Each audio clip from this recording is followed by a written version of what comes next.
guys, welcome to my channel. I don't have a set name yet, so if you have any suggestions, please leave that below in the comments.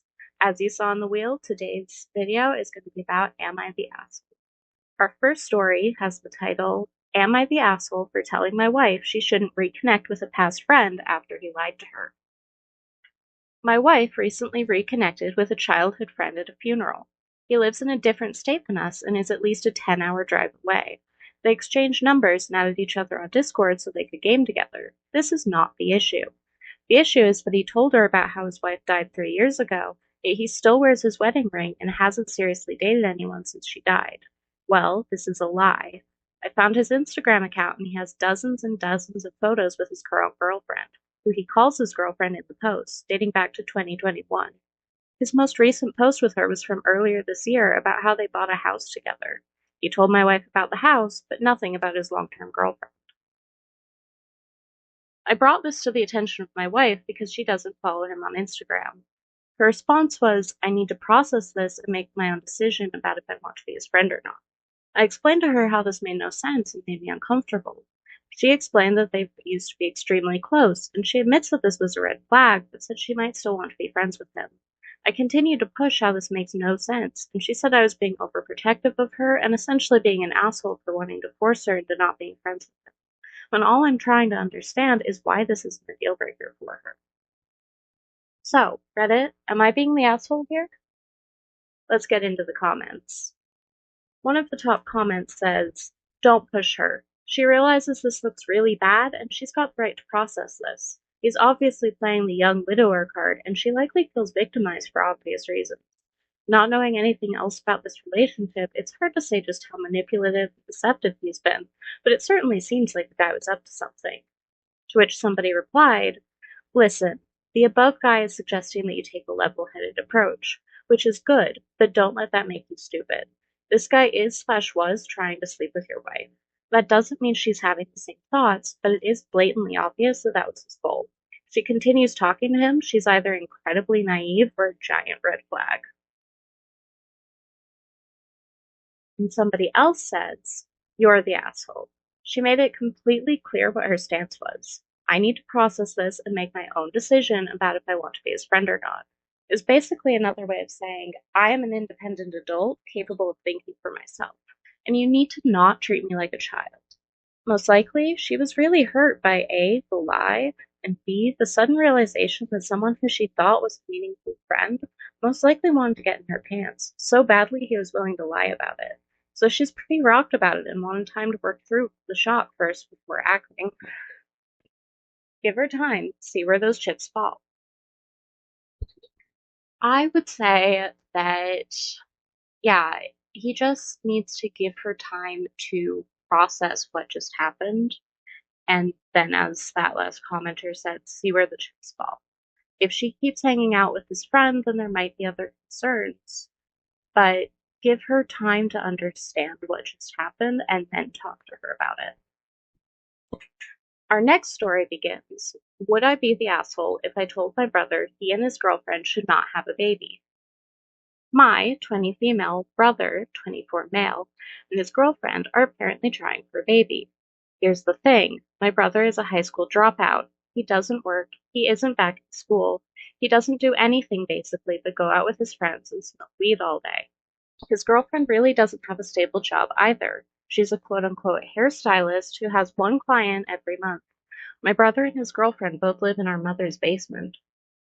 My mom enables the behavior. She doesn't tell him to get a job, go back to school, or do anything productive.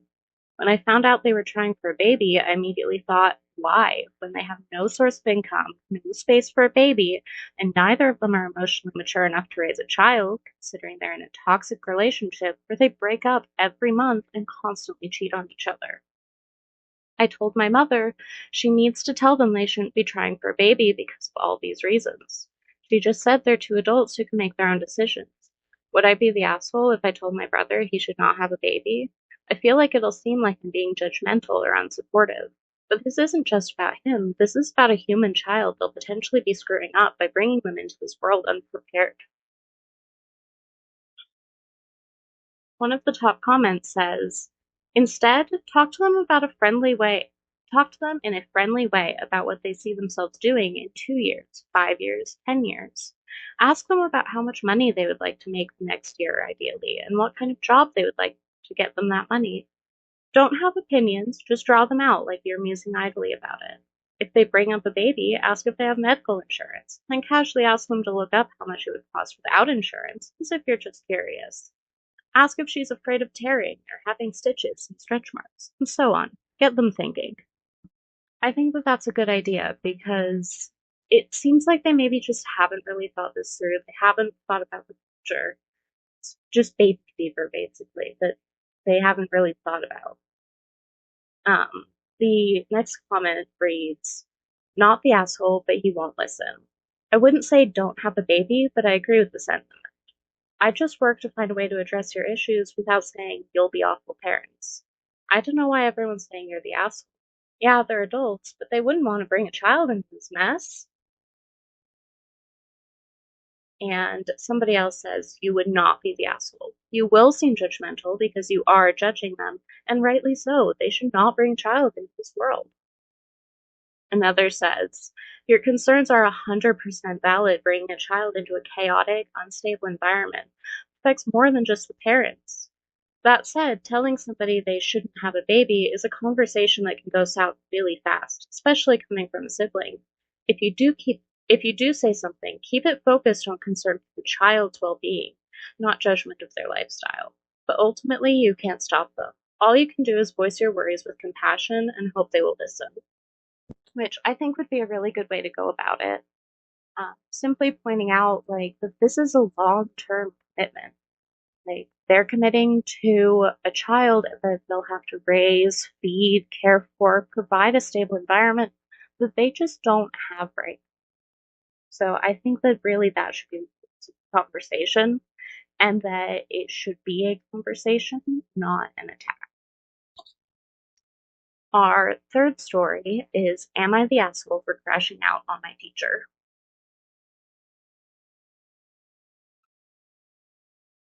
I'm an Italian teenager who moved to the Canary Islands, Spain in August 2023 with my family due to political and economic reasons. I started school in September 2023 in the fourth year of ESO, which is the final year of middle school. It was challenging to integrate into a class that has been together since kindergarten. I did not speak Spanish fluently, but because of the similarities between Italian and Spanish, I could understand and write a little, though I have made many mistakes. Literature was the biggest challenge for me, but with the help of a kind teacher, not the one I'm writing about, I managed to pass the year. After completing ESO, I began bachelorado, which is similar to high school but only lasts 2 years. It is more difficult, but I've been managing. Literature remained part of the curriculum. I told my new literature teacher that I was still learning Spanish and that my writing would not be at the same level as my classmates. At first, she seemed understanding, but her support never materialized. I tried my best during the first 2 trimesters, but I still received a grade of 3 out of 10. A 5 is needed to pass. She ignored all my requests for help.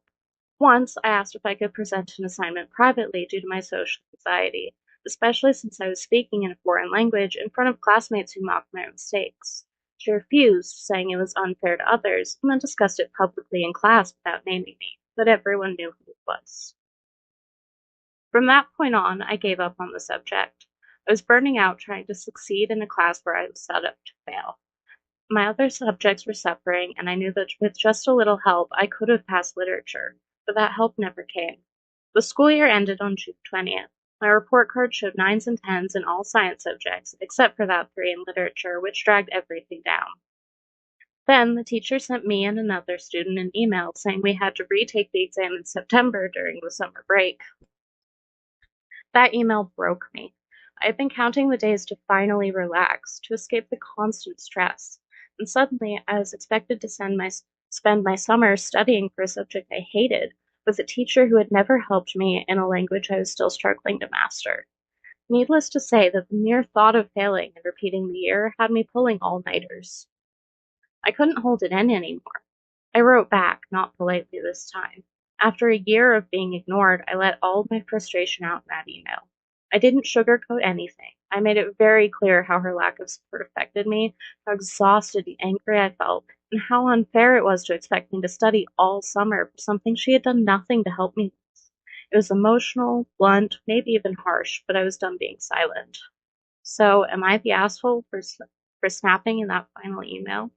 Was I wrong to lose my temper after trying to stay respectful all year and getting nothing in return? One of the top comments says, "You're the asshole, even though I empathize with you."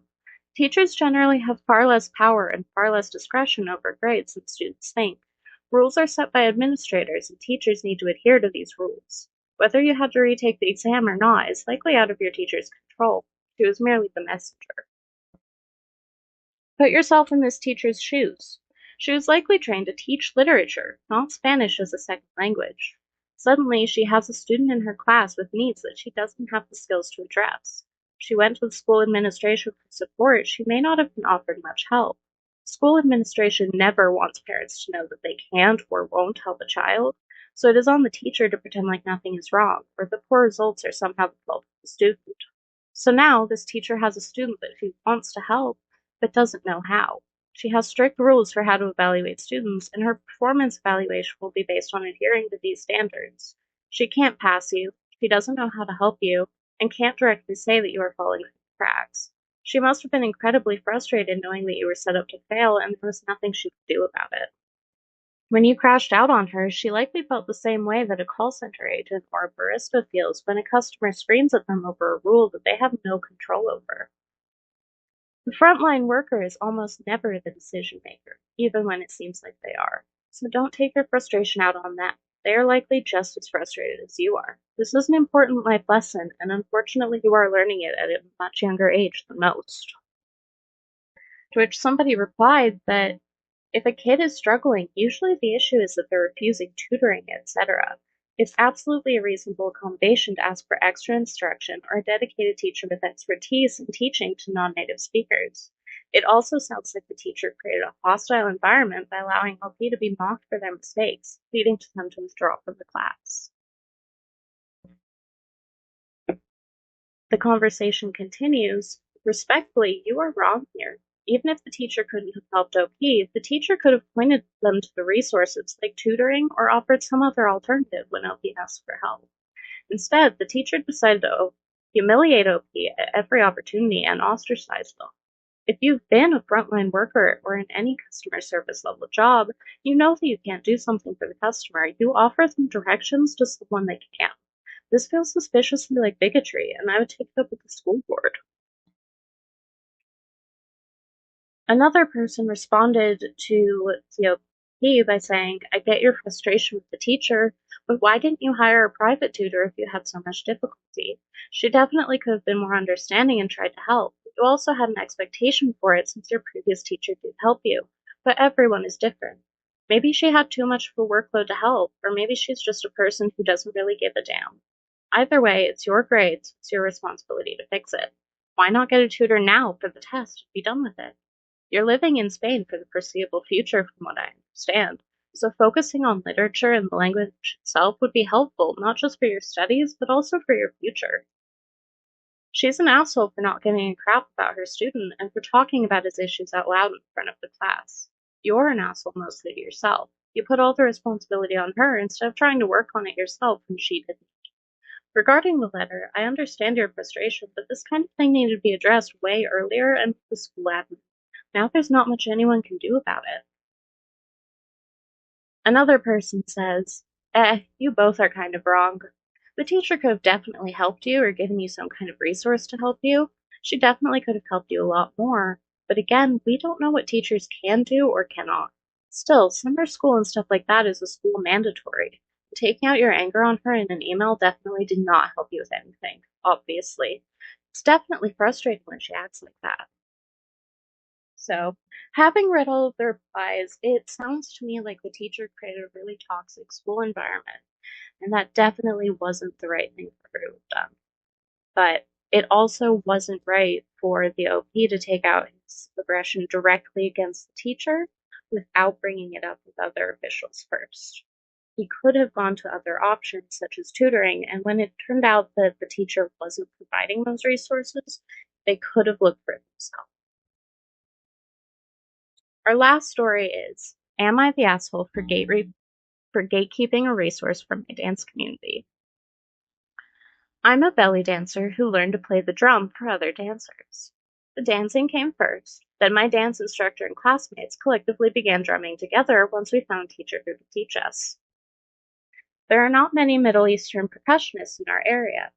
I grew up with a musical background and took it immediately. I practice every day and have personally invested thousands of dollars in owning professional quality instruments and taking lessons from different teachers over the course of several years. I think I've become a respectable percussionist, good to teach others. Fast forward to now, our community's drum teacher is pursuing his own musical interests and moved out of state. Without him, I've plateaued super hard. My dance instructor took over teaching the basics to be excuse me.